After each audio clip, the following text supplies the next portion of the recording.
What's up, guys? It's AB here, bringing you guys an absolute banger today. I was granted permission from the developers of Call of Dragons to share an unreleased update about the brand new migration system. So sit back, grab your popcorn, and definitely grab a notebook because we're about to unpack a ton of new information. I want to talk about some player feedback that they received. This is prompting the changes to our migration system. First, unclear migration rules. There's no good way of knowing server capacity at the moment and how much power people contribute to the server. Second, short migration windows. Due to the end of the season rewards and ability to collect passports, it makes it harder to join a new server within the 2-week migration window that most servers have. Third, difficult migration process. Kings are forced to manually adjust the kingdom capacity limit, which is a ton of hassle if you are accepting numerous players at different times. The developers are aiming to solve all three of these concerns. The developers have came up with a genius idea to replace the old system with a brand new migration point system. This will display your personal migration points, other players' personal migration points, your kingdom's total migration points, and how full your server is. Now let's dive into the personal migration point breakdown. Troops/legions, buildings, research, heroes, and artifacts all contribute to your migration point total. Important detail for legions. It is based off your highest legion count in the past 60 days. So if you go into the season with the goal to take a bunch of the troops to lower your migration cost, you will need to wait 60 days from when you lost these troops in order to reduce your personal migration points. Personal migration points will be updated every Tuesday and Friday. Now let's dive into the rough estimates of the power to migration point ratio. If you're 100 million power, you will be around 20 migration points. If you're 80 mil, you'll be around 16. If you're 60 mil, you'll be around 11. If you're 40 mil, you'll be around 7. And if you're 20 mil, you'll be around 4 migration points. These numbers are subject to change, and there are multiple factors which can influence your personal migration point rating. Now let's move on to the Kingdom Immigration Score display. First, your Kingdom Immigration Rating. Let's say your kingdom capacity is 1,000 migration points. Then, for example, you are a B kingdom, which means you are most likely 750 migration points out of 1,000. That will be displayed.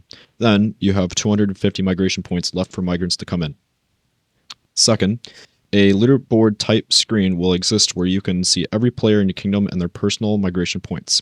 Note that only the top 400 players in your realm will be counted towards your migration capacity, but you can view the top 800 players in your kingdom. Side note, they also mention that if there's significant strength gaps amongst matchmaking pools, they might adjust the kingdom capacity to balance the servers out. Now let's discuss the special migration changes. Special migration slots are now converted into points. One special immigration ticket is now converted into 15 points, which is equivalent to someone around 80 million power. You can obtain 45 realm points per month once you hit your kingdom capacity. You can accumulate up to 150 realm points. Moving on to migration windows. Historically, you must be in the off-season in order to accept new migrants. Now, you'll be able to accept players during all times besides during the Brink of War and matchmaking phase. Players who decide to migrate mid-season will have a similar effect as a leave ticket, where you cannot enter the season map and participate in season events. Now, my favorite feature as a king, a brand new accept/deny migration system. Now, instead of having to open and close the server cap when a migrant wants to join, you have the ability to set limitations in order to apply or automatically accept players based off their power. For example, you can set the power limitations to only players between 70 million to 100 million are able to apply. Once they apply, you can accept or deny them. Or, you can set it so anyone over 120 million power gets automatically accepted into your kingdom. Now the only controversial topic, realm expulsion. Currently, players below the top 150 in merits can be forced to leave your kingdom, but the kings would need to pay $20 for a dragon voucher ticket, plus the passports that are required to migrate this person out of your kingdom. The capacity for the amount of expulsion tickets is 20, and you gain 10 per month. Although I'm quite confident that this idea will not enter live servers due to tons of negative feedback, the hope is that a peace island type mechanic will be created where kings can move inactive or low contributing members there, where they will have easy access to obtain passports through events or other things. These players would not affect migration cap or matchmaking. If the realm expulsion feature were to come out as is, the passport pack timer would be removed and players can infinitely buy passports. To start to wrap things up, I still have 2 questions that weren't answered yet. One being is, if you were to expel a player from your kingdom, do the passports come out of your inventory, or do you have to straight up buy them on top of the $20 dragon ticket that you already have to buy to even make this thing happen? If it came out of your inventory, it actually wouldn't be that bad because everyone has alliance credits saved up, and you could just pass king along to other people and they can just kind of donate their credits to buy passports for free pretty much. But if you had to straight up buy them like a pack, then that really sucks.